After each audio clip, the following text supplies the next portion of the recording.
हाँ जी, हमारा टॉपिक चल रहा था पादपों में श्वसन, रेस्पिरेशन इन प्लांट्स। और इस चैप्टर में हमने अभी तक इस चैप्टर का परिचय और श्वसन की परिभाषा और श्वसन के प्रकार पढ़े। दूसरी क्लास में हमने ग्लाइकोलाइसिस चक्र पढ़ा, तीसरी क्लास में हमने क्रेब चक्र पढ़ा और चौथी क्लास में हमने किण्वन पढ़ा था। आज इस चैप्टर को आगे बढ़ाते हैं और इसमें बिंदु पढ़ते हैं श्वसन गुणांक, यानी आरक्यू क्या होता है। ध्यान से सुनिए, इसको शॉर्टकट में आरक्यू करते हैं। श्वसन गुणांक किसे कहते हैं? तो आपने सबसे पहले ये देखा होगा कि श्वसन क्रिया होती है जिसमें ग्लूकोज यानी कार्बोहाइड्रेट मुख्य श्वसन क्रियादार होता है, जिसका सूत्र C6H12O6 होता है। ये ऑक्सीजन की उपस्थिति में क्रिया करता है जिससे कार्बन डाइऑक्साइड, जल और ऊर्जा बनती है। ठीक है, तो आरक्यू क्या कहता है? आरक्यू कहता है कि कार्बन डाइऑक्साइड गैस कितनी बाहर निकली और ऑक्सीजन गैस को कितना काम में लिया, इन दोनों का जो अनुपात है, इन दोनों का जो रेशियो है वो कहलाता है आरक्यू, श्वसन गुणांक। मतलब आरक्यू क्या कहता है कि श्वसन क्रिया में मुक्त होने वाली CO2 गैस का आयतन और उपयोग में ली गई ऑक्सीजन गैस का जो आयतन का जो अनुपात है, इन दोनों का जो रेशियो है, उस रेशियो को हम कहते हैं श्वसन गुणांक। तो आरक्यू बराबर क्या होगा कि श्वसन क्रिया में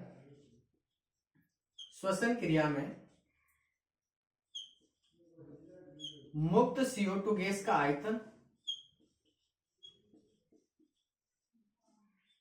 मुक्त CO2 गैस का आयतन अपॉन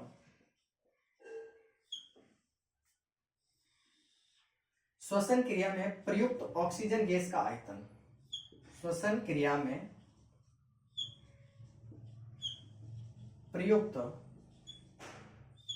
ऑक्सीजन गैस का आयतन, इन दोनों का जो अनुपात है उस अनुपात को कहते हैं श्वसन गुणांक, आरक्यू कहते हैं। ठीक है, क्लियर है? यहां तक आपको क्लियर दिखाई दे रहा?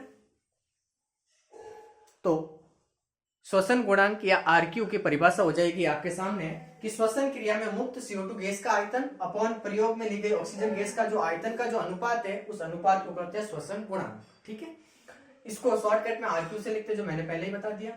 यहां से आपका एक प्रश्न आता है, एग्जाम में सीधा पूछता है कि कार्बोहाइड्रेट का आरक्यू कितना है, वसा का आरक्यू कितना होता है, प्रोटीन का आरक्यू कितना होता है, कार्बनिक अम्ल का आरक्यू कितना होता है, और मांसलोदविद जो पादप होते हैं उनका आरक्यू कितना होता है, और अनाक्षी श्वसन का आरक्यू क्या होता है।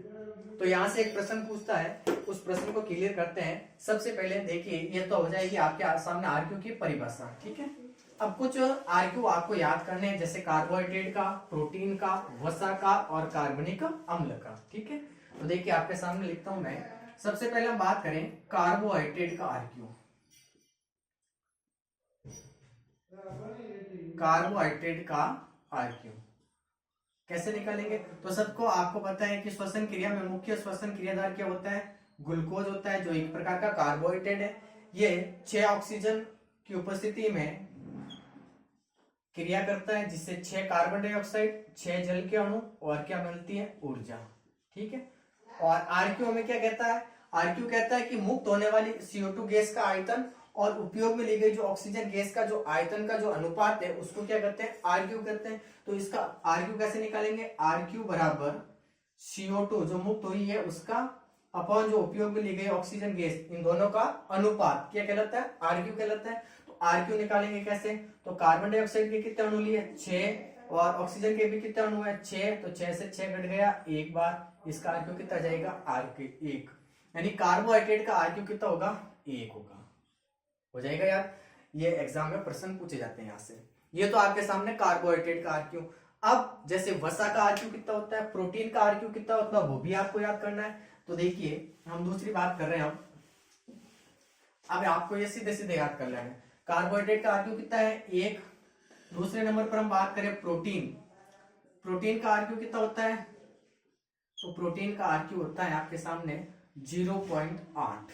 ठीक है, तीसरा हम बात करें वसा का आरक्यू, तो वसा का आरक्यू यानी फैट, जो फैट है उसका आरक्यू कितना होता है? 0.7 होता है। चौथा हम बात करें जो कार्बनिक अम्ल है, ऑर्गेनिक एसिड, कार्बनिक अम्ल, कार्बनिक अम्ल का आरक्यू होता है हमेशा 1.33। ठीक है, चौथे नंबर की बात करें तो जो मास्लोदबिद पादप होते हैं, मास्लोदबिद पादप, इनका आरक्यू कितना होता है? तो इनका आरक्यू होता है 0। कितना होता है? 0। और छठे नंबर की बात याद रखनी है, अनाक्षी श्वसन या जो अवायवीय श्वसन होता है उसका आरक्यू कितना होता है? अनाक्षी श्वसन का आरक्यू होता है अनंत। कितना होता है? अनंत।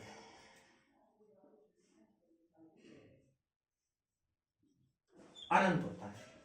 ठीक है, क्लियर है आपके सामने? आरक्यू, ये छोटा सा बिंदु है आरक्यू, लेकिन इंपोर्टेंट है परीक्षा की दृष्टि से।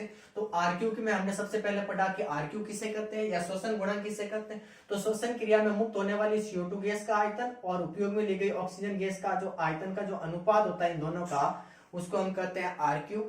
और इसमें आपको कुछ बातें याद रखनी है, जैसे कार्बोहाइड्रेट का आरक्यू कितना होता है? तो 1 होता है। प्रोटीन का आरक्यू कितना होता है? 0.8 होता है। वसा का आरक्यू कितना होता है? 0.7 होता है। कार्बनिक अम्ल का आरक्यू कितना होता है? 1.33 होता है। और मास्लोदबिद पादप का आरक्यू कितना होता है? 0 होता है। और अनाक्षी श्वसन का आरक्यू होता है अनंत। ठीक है, यहां से एक प्रश्न परीक्षा में पूछा जाता है, विशेष याद रखना। ठीक है।